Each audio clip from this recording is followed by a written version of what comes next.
Best campus food in the nation. UMass Amherst dining was just ranked #1 in the country. It's the first time this school has ever made it into the #1 spot. Is University of Massachusetts at Amherst, which is the flagship for the University. Oh my word! And look at what we have here. They serve this? A little surf and turf, savory and sweet. There's pork sliders and delicious Napoleons. That was a 5-step recipe for you guys to make. So it's a. Did they hire a famous chef or something there? What's the deal? They have a series of different chefs that there are 4 main dining halls, 18 different cafes. They have 2 food trucks on the UMass campus, delivery service, bake shop. It is a glorious place, both academically as well as nourishing the body and the mind.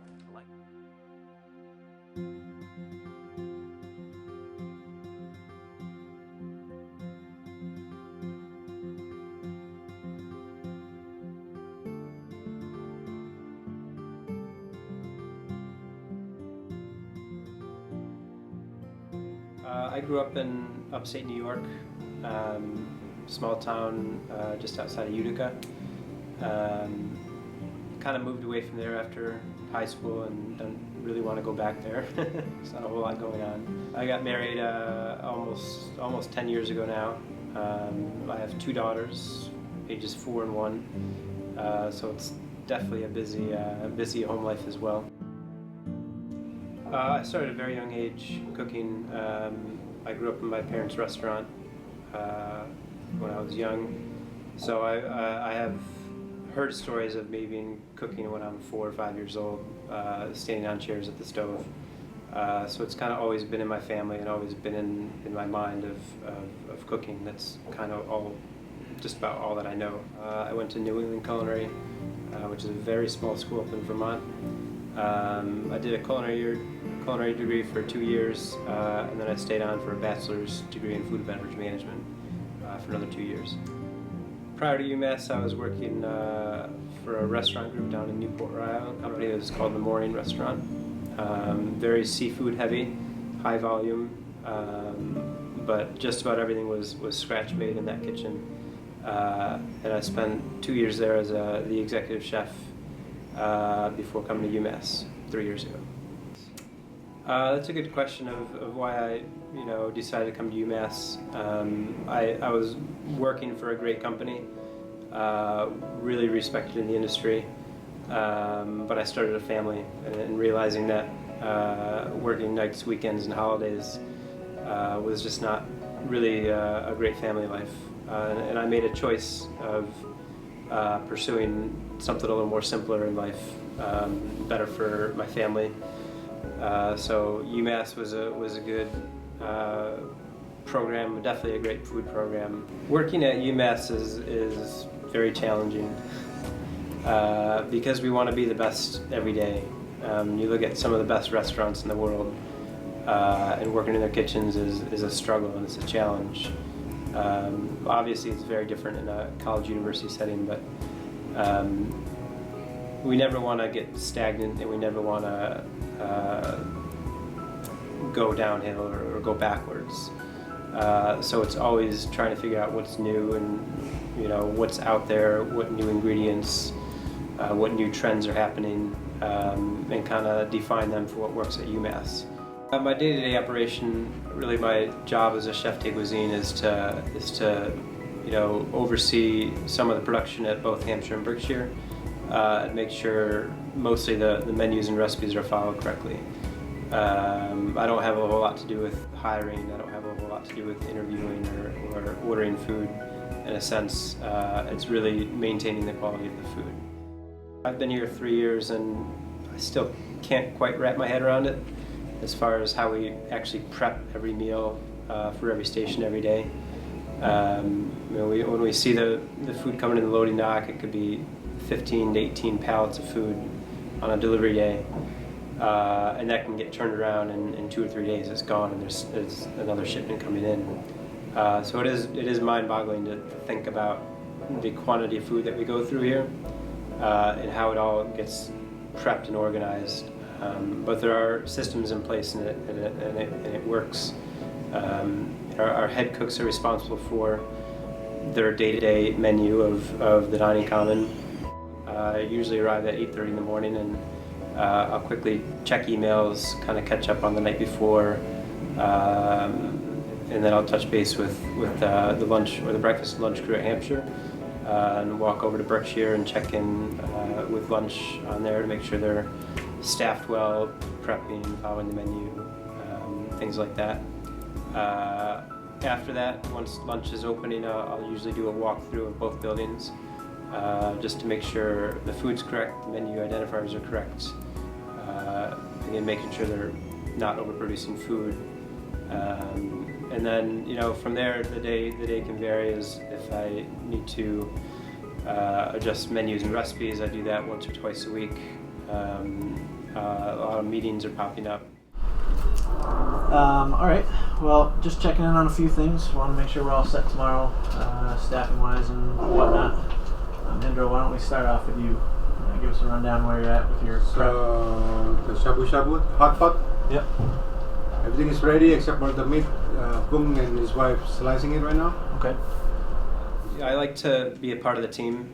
I like to be in the kitchen cooking with the cooks as much as possible. That's good stuff. I don't like to bark orders. I don't like to yell and scream. I'm not one of those chefs. I like to work with people. We hire a lot of students here to work with us. A lot of students that don't even know how to hold a knife. So training is very important in our kitchens as much as we can do.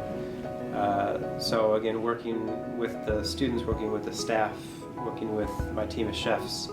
That's really how I define my management style, is working with them. So another really popular area of Hampshire is our sushi or UMass dining in general.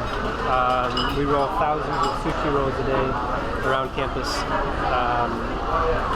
We don't use any raw fish in the dining commons, just in case there's any health issues, but we still do shrimp rolls, California rolls, vegetable rolls, a spicy tuna roll, and then once in a while we'll do a shrimp tempura roll or another smoked salmon roll, something a little more upscale. But we have a champion in the station that'll basically cook the rice, because cooking the rice is really kind of the key to a really good sushi. And then we have a team of rollers that roll it day in and day out. Being #1 in the country as far as our food service program is obviously a huge honor. It's going to be hard to maintain that's for sure, but obviously the goal is to stay at #1. But it's also knowing that every day we can still be better than that #1. We do as good of a job we can do every day, but the next day we have to do better. But what I think got us to #1 this year was just continuing to push the industry forward. We try to be the trendsetters. We try to be on the forefront of what students are looking for. So our stir fry area again is very popular. We have a bunch of different vegetables to choose from. You'll notice it's all fresh. There's never any frozen vegetable syrup here. We really focus on what's fresh and in season. We got asparagus on the line today. It's spring, not quite local yet, but asparagus is definitely a spring vegetable. So we've kind of brought that in now as well. But again, these guys will customize your order. We purchase as much local, sustainable product as we can, and we cook it well. And we have a very talented chef and cook staff on campus here. So we got Korean galbi, which is flake and sal short ribs that are marinated in a sesame teriyaki sauce.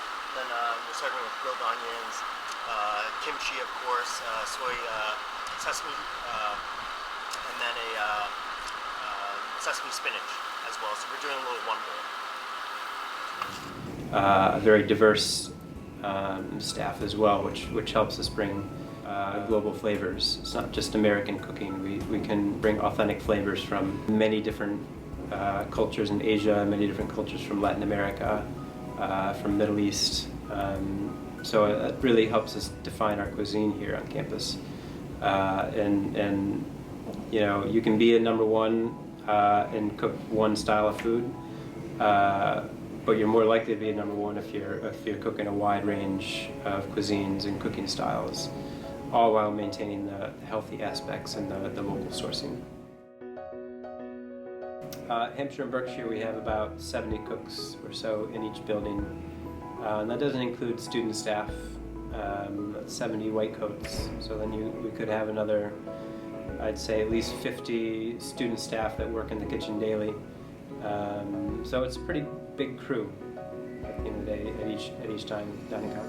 But if we're producing anywhere from 6,000 to 8,000 meals at each spot, 70 cooks is a bare minimum in my mind. So.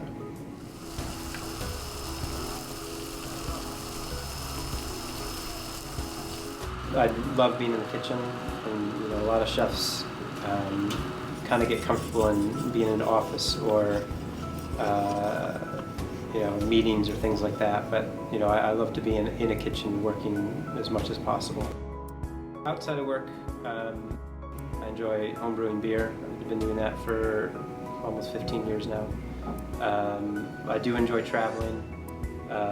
Don't get to do it a whole lot right now with little kids, but I've been to France and Italy. I've been to the Caribbean multiple times. I do love visiting, Europe. Italy and France were just phenomenal experience to be at.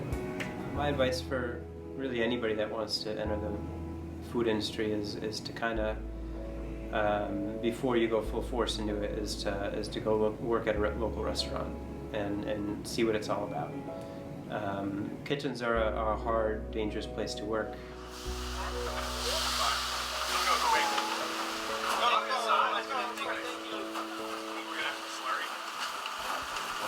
And it's not for everybody. So it's, some people love it and some people hate it. Some people can take the heat and the criticism and others can't. So if you're interested in food, it's what you see on the Food Network is not what it's all about.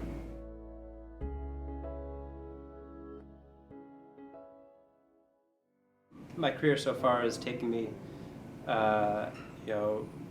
quite a ways in a short period of time, what I consider, at least. I grew up pretty quickly in the restaurants I was working at. I was an executive chef of a very large, successful restaurant at the age of 28.